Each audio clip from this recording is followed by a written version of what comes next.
Oftentimes, people are confused about a relationship with God.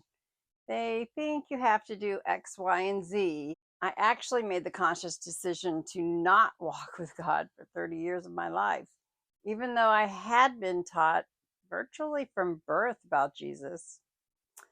You see, I already knew that certain behaviors were required for me, and many things in my life were not acceptable for a Christian.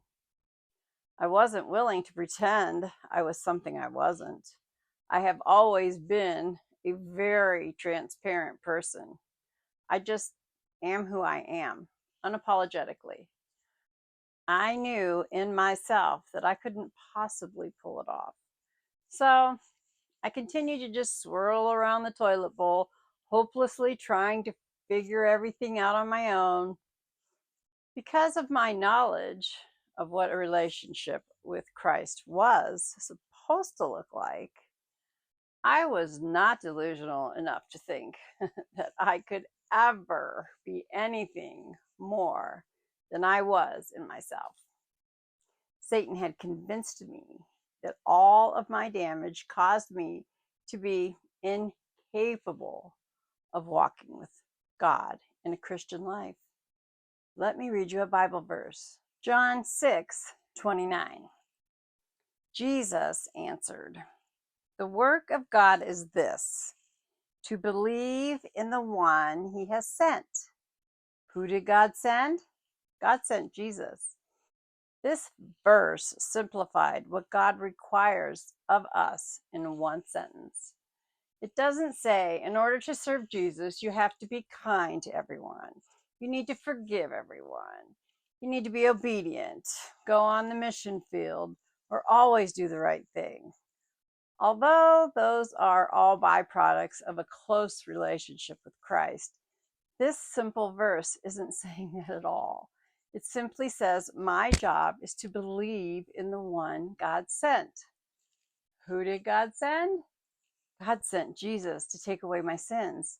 Here is the super cool part.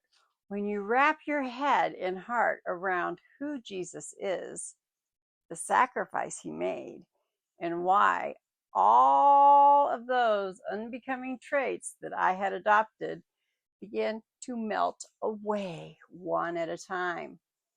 It became less appealing to me. I wasn't forced. And eventually, they became repulsive to me.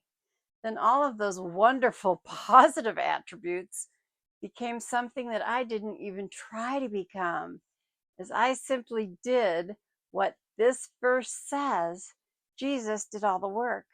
My job was simply to believe that he could, that he would, and that he is who he says he is. Since I embraced that verse, my life has been transformed into something I never would have even recognized. I didn't think I believed I deserved, which I don't, or even something I thought I wanted. But as I stand here speaking with you today, I can't imagine never having chosen to walk this road. In fact, I sort of regret waiting so long to dive in. What's holding you back from completely selling out and wholeheartedly, not halfway or only with certain things, but surrendering everything to believe in the one God has sent?